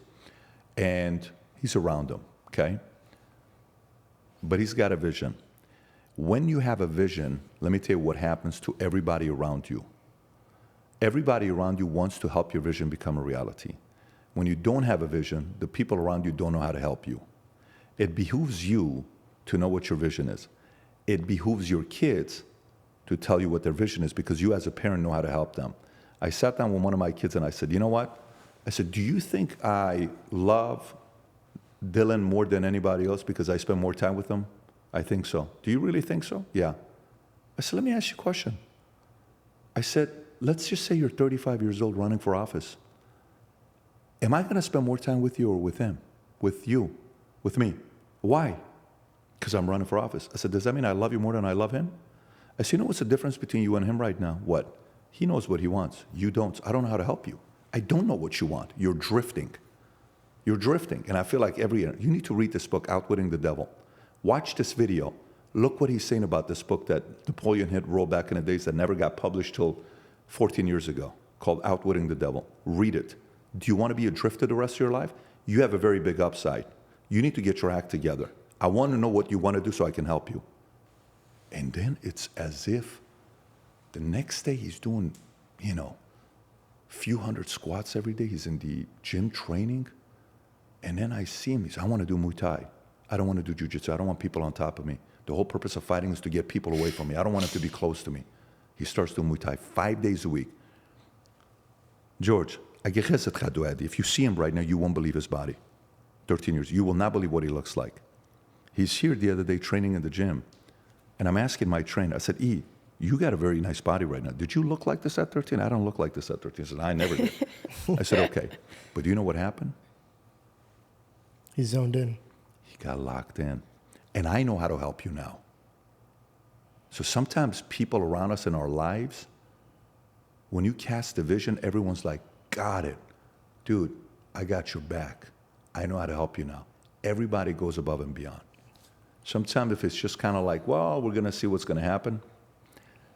I don't know. Again, this is not a comfortable conversation, uncomfortable I love conversation. This. I don't want you can cut this and do whatever you want to do with it.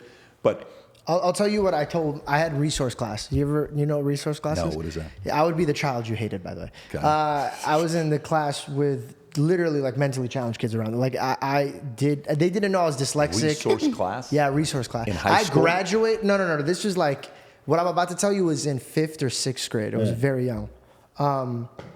But I had a teacher, and her name was Mrs. Love. And she asked me, she goes, what do you want to be when you're older? And recently I fell in love with that vision again. And I want to be that. And how I feel like I'm going to able to do that is through like stand-up comedy and like telling stories and grabbing a mic. I feel like it's just something that pours out of me. I don't even need to try. If you hand me a microphone and a story to tell, I black out. I'm there. But what I told her, and it was weird because I didn't have like a crazy relationship with God. But I sat with her and I said, when I meet God, my dream is that when I turn over my shoulder, more than the eye could see, there will be people behind me because I'll use the talents that God gave me to tell them about who he is. I don't know where that kind of left because I said that years ago, and then now I'm watching my life and seeing where it's going now. I don't know exactly where it is because I don't have a goal anymore. And the reason why is because I have everything that I've ever wanted and more. Everything else now is a bonus for me. Like, I don't want any more. But when I do close my eyes, man, I really do see these stadiums, and I'm walking on them just to tell them my perspective of life. And so I just never tell people that because it's such a weird, cheesy thing to say. But now that you're saying that, I kind of wanted me to say it on record because I wish somebody would have recorded me saying that to Mrs. Love. I do. And the reason I don't tell people is because it's not of my own strength, man. And I have no business even saying that it's because of me. Like, I see it as like I close my eyes. The same way that I looked at him and I was like, bro, I'm going to interview Patrick. And then after that, I'm going to do David. And then I told my mom, I was struggling that year of finance. I go, I'm going to make more than $1 million. And then I did it in 4 months. Like, there's these things that God like pours into me, and I'll confidently tell somebody. But now I just kind of got into this place where it's like, I'm just going to let my work talk for itself. And when I get there, and I'm going to. You ever written a business plan together and you got so excited about it where you wanted to read it every day? Have you ever done that before? Yeah. Have you? What I write down? Yeah, stand-up comedy. Okay. But have you written a life plan? Have you written a life plan? I don't even know what that means. Like, okay, what do you mean? So you know, like life? a business plan? So I'm going to write a business plan, and here's what we're going to do in Q1, Q2, Q3, Q4. We're going to raise money. We're going to expand in this many markets, and we're going to go regional. We're going to go national. Then we're going to go international, and then I'm going to hire this many people, and we're going to do this much premium, and then we're going to do this, and we're going to sell it for this. Like, you're writing out a business plan, right? Okay. Life plan. First time I wrote out my life plan was in 2008. And I called this lady, Jamie. I said, Jamie, I just wrote out a plan. I'm very excited about it. Can I tell you about it? Yeah. I'm sitting there, I'm telling her about it. She says, oh my God, that's amazing. How does it make you feel? I'm on fire. I don't know why. I'm excited to make these things become a reality. There was an element of childlike that came, like a kid. You're like, oh my God, this is great. But there was a level of excitement of what I'm working hard for. I don't know how to describe it to you. Like, that's what you just said, right? There's a vision, right? You have a vision of XYZ, big stadiums and all this stuff. I fully see it. Again, it's not easy to communicate like you. It's not. That's not something you can go take 40 freaking motivational classes and you can talk like George Janko. It's not going to happen. It's a gift. Okay? That's coming straight from the top. You know that. You know you have the gift, right? Okay, great. But this is bigger. And a life plan is you take a weekend off, you go to the Four Seasons or a hotel, and your room is filled with these stuff that you tape on the wall and you write down. Yeah, and you, okay, family, okay, finance, health, spiritual, business, podcasts, shows, relationships, friendships, politics. What do I want to do? And then boom, deeper. Boom, I'm going to bring another one, put it on the bottom. Oh my God. Boom. Now put a deadline to it, put a time to it. Okay, 2029. Sick. So boom. What am I going to do? And then you write down. So my plan, I'll give you a glimpse of it afterwards so you can kind of see it. I don't show it publicly, but I'll show you a couple parts of it. I'm going to meet these people this year. I'm going to have these relationships. I'm going to take these deeper. And then here's what I'm going to do with my oldest. This is what I'm going to work on with them now. This is what I'm going to do my second, the third, the fourth. And you write all this stuff out. Here's what we're going to improve in our marriage this year. This is what I'm going to do with my dad. Here's what I'm going to do with my mom. It's such an exciting exercise. Now, when you write this life plan, trust me, I've heard the quote, which is what? Men plan and God laughs and all this stuff. Yeah. I fully understand. I get it.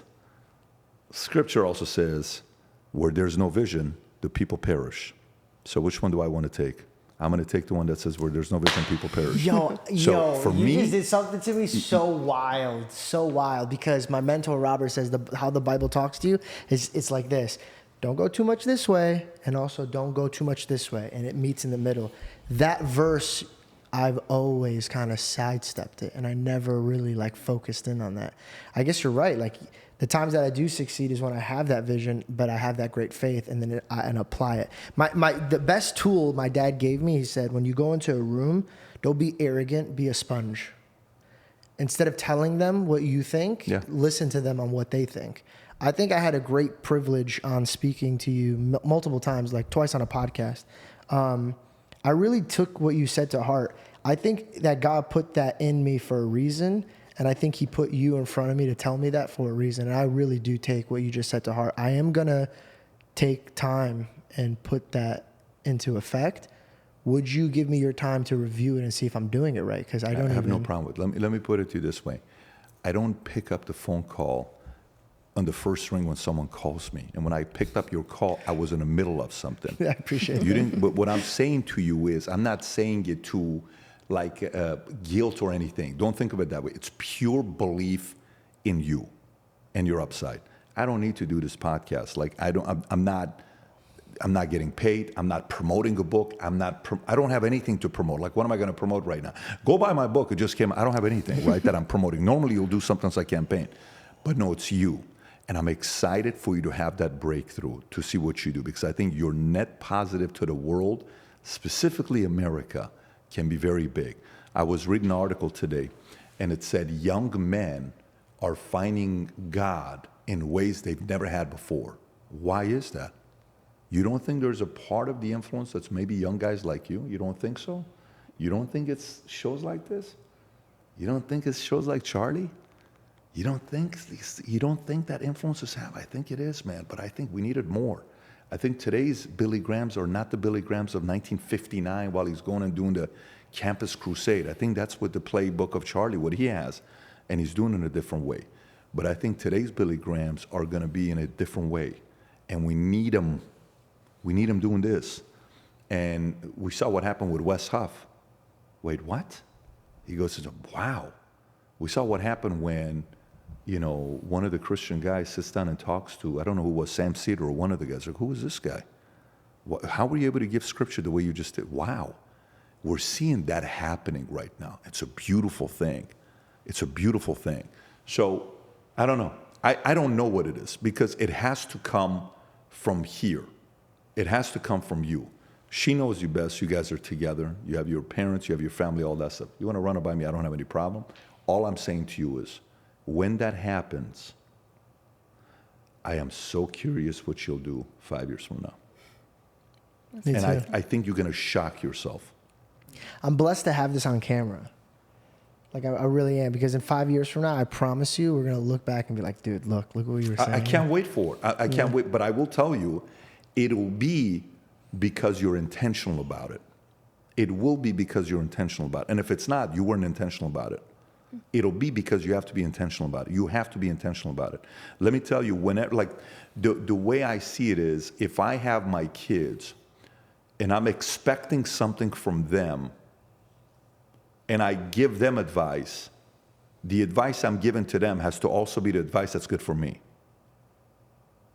So what advice would I give to my kids? Why am I not holding myself by that? I have to hold myself to the best of my abilities if that's the example I'm giving them. Hey, you want this? You know you got to work harder than you even can imagine? Yes. Okay. This doesn't make sense for me to do this. If I told you right now we're canceling, you would have not judged at all. You would have been like, totally get it, bro, makes sense. Yeah. No. I'm coming, we're going to do it, boom. But what does this do?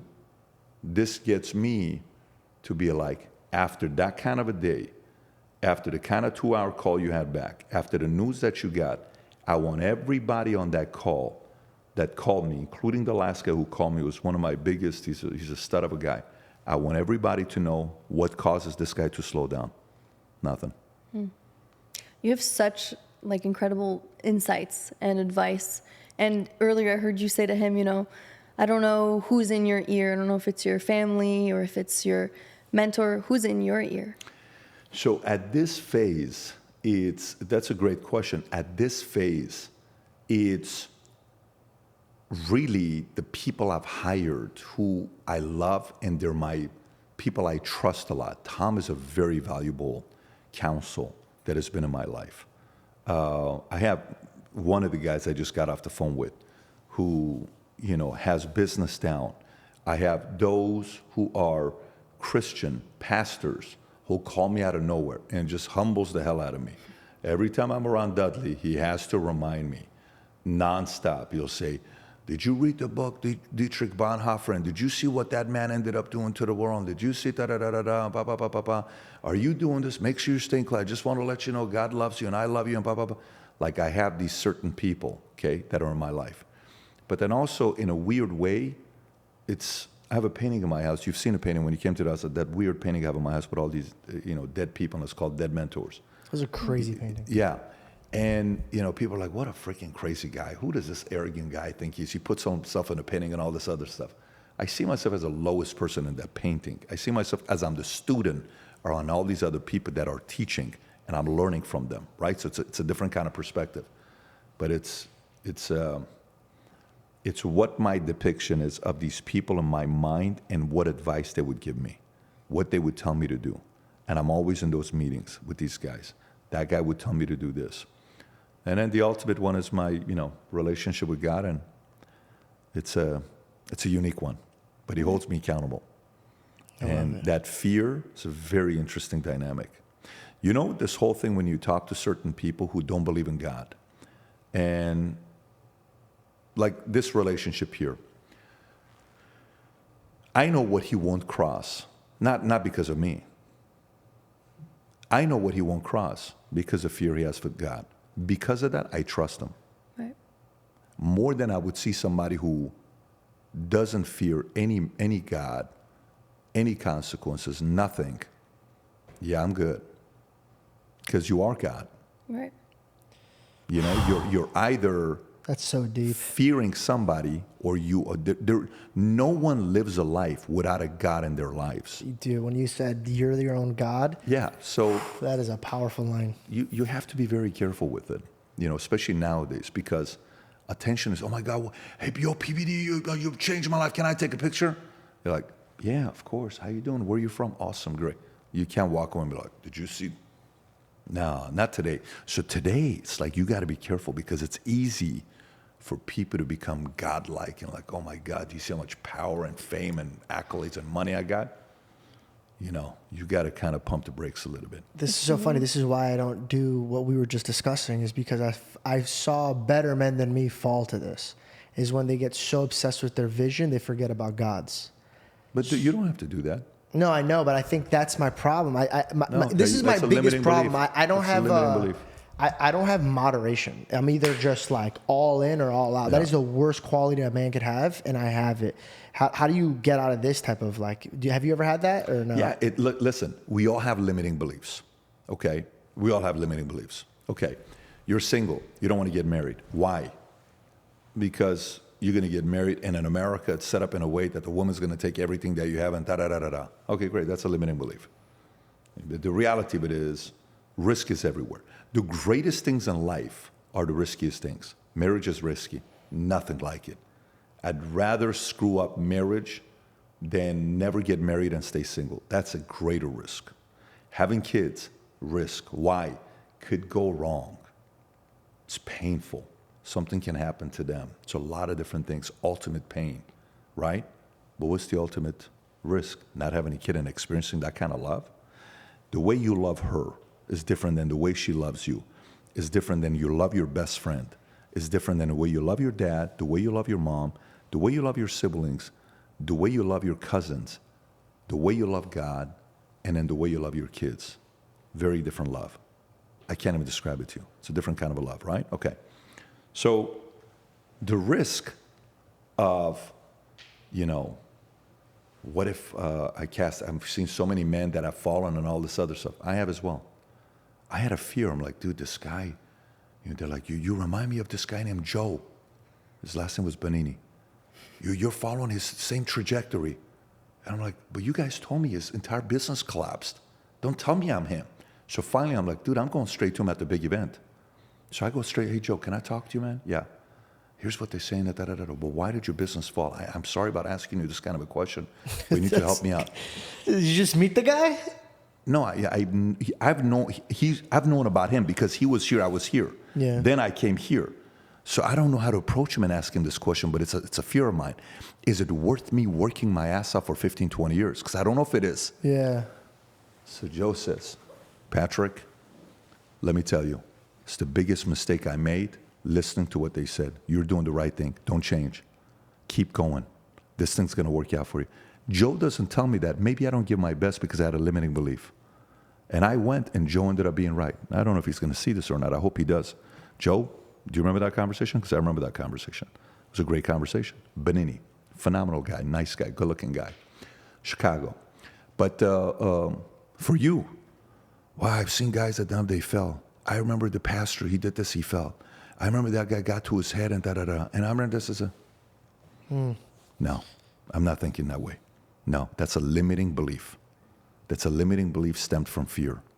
If I'm doing it because of God, and the vision is a calling that I got, and I feel good about it, and I write on my life plan, God, this is what I want to do. Are you with it? Give me some signs. I'm going. Great. I can't do this without you. I need your help. Let's roll. Yeah. And if I'm like, well, what about this and what about that? You'll be like, hesitation. No, let's go. Let's go. Let's go. There's got to be a certain level of boldness. There's got to be a certain level of boldness. Some of the greatest leaders of God, they were bold. They were bold, and we need that. We need a little bit of that fearlessness, the boldness that we're going to go out there and say certain things, be tall, and we're going to like, oh my God, I can't believe that guy just said that. I'm going to say it. Here's what we need to be doing. We need boldness. I'm very grateful you said that this week, and she's literally an eyewitness to this. This week I said, I've been praying that God gives me a bold heart and a strong spine. And then I wrote down, fear, it means it's all on me. Faith means it's all on him. And so when I put that this week in my journal, and I prayed for that, and then you just spoke such beautiful wisdom into me, I'm excited about the next 5 years. But before we land this plane, which, by the way, you never even got to hop on, and you've been working all day, and I got to get out of here because I'm taking too much of your time. What's your next 5 years look like? Oh, I'm excited. 5 years, we will be doing movies. But in the next 5 years, right now, like the main things we're driving, our consulting firm is growing exponentially. We're very excited about it. We'll be launching an HR SaaS product that's going to be revolutionary for many companies.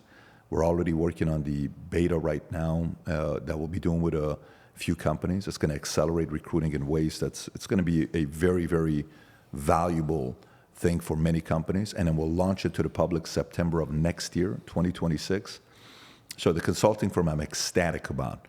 5 years, 2030, we will host, at that time, it'll be the biggest business conference expo in America with 100,000 people attending. We'll be at a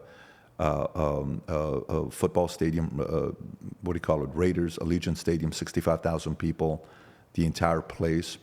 And we'll be building the biggest army of business leaders from 180 plus industries, from 100 plus countries around the world. Can't tell you how excited I'm about what's going on. Our events are magical. When we go to our events, something else. It's something I can't even describe it to you. So that part I'm excited about. On the personal family front, I'm just, it's a very interesting phase. So in 5 years, Tico's going to be out of the house. Should be very interesting because we love his company a lot. And that's going to be tough, but we'll be okay with it when it happens. We're mentally getting ourselves ready. This summer, he's going to be going to a university for 3 weeks where he's staying on the campus. So we're going to drop him off there. That'll be first time we'll be doing that with him. So family-wise, I'm very excited. And then, in 5 years, we're doing movies. We'll be doing features, probably putting a few $100 million into movies that we choose that matches the values and principles where the hero is a capitalist or the hero has the types of values and principles that inspires others to be better fathers, better men, things that matches what my values and principles are, and a bunch of other things. Manek's playing a very important role right now with all the businesses that we're running, but our flywheel is working very, very well. So I'm excited about those things. Amazing. And then, if Jennifer realizes that She could live 120 very long years, life. it's the most important thing. I pray that it's all around She's not going to fruitful. watch this podcast. She's going to be like, babe, I'm not watching the podcast if you keep talking about that stuff. But yeah, Well, you know that's what? where we're at. That man told you that you shouldn't speak it because if you end up not fixing America, that they'll not believe in you. And I just want to let you know, I believe in you. They believe in you. These people watching believe in you, and continue to make America better, brother. I appreciate you, man. Love you, bro. Thank you. Thank you you so too. much.